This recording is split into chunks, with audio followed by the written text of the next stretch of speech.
तुमचं नाव काय? मोहन रेडेकर. तुमच्यासारखं प्रामाणिक पोलीस आहेत म्हणून लोकांचा आज बी पोलिसावर विश्वास आहे. नाही तर काय काय लोक फुकट ते पौष्टिक समजून खायला येतात आणि मग मला त्यांना कायदा सांगावा लागतो. तसे आहेत काय जण आमच्या डिपार्टमेंटमधील. आपलेच दात आपलेच ओठ, काय बोलणार. आता हे पार्सल साहेबांनी मागवलं पण पैसे दिले नाहीत, माझ्या खिशातनं भरतोय.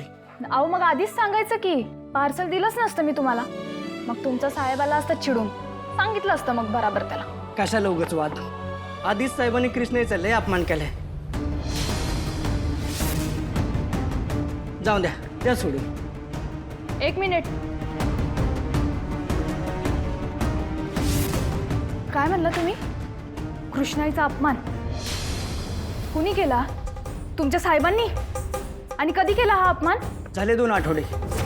कृष्ण तक्रार घेऊन आले होते पण साहेबांनी काय ऐकलं नाही. वरती त्यांचाच पान उतारा केला.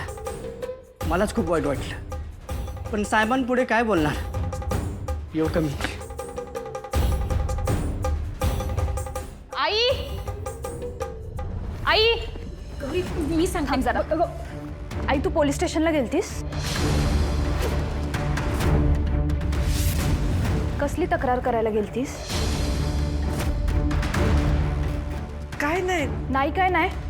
आई खरं खरं सांग, तू पोलीस स्टेशनला गेलतीस का?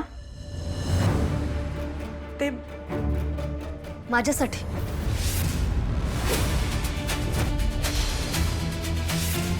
तुमच्यासाठी?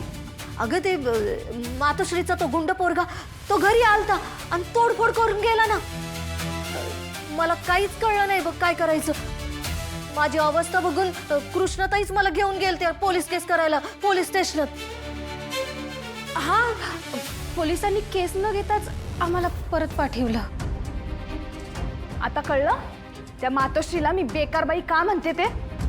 ती मातोश्री आणि तिचा तो गुंड पोरगा गरीब लोकांचं रक्त पिऊन जगणारी भांडगुळ आहेत. बघा का तू चल, तुझी तक्रार कोण नोंदवून नाही ना घेत ते मी बघते. चल. अगं ते इशा आता संपलाय गौरी. आता जाऊ दे ना, कशाला वाद वाढवायचा. आई हेच बंद करा सांगते मी कधीपासून. सापाला जर जागीच नाही ना ठेचला तर तो उद्या फणा काढायला कमी करत नाही. मग ती मातोश्री असो, तिचा तो गुंड पोरगा असो, नाही तर ती इंदुराणी. बघा का तुझी तक्रार कोण नोंदवून घेत नाही ना ते मी बघते. चल. अगं गौरी, अगं कला कशाला अडचणीत आणतीस. गौरे मला त्या पोलिसांच्या झंझटीत पडायचंच नाहीये बघ.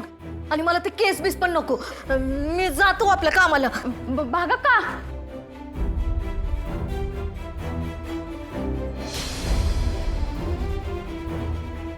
बसा अन्याय सहन करत सगळे.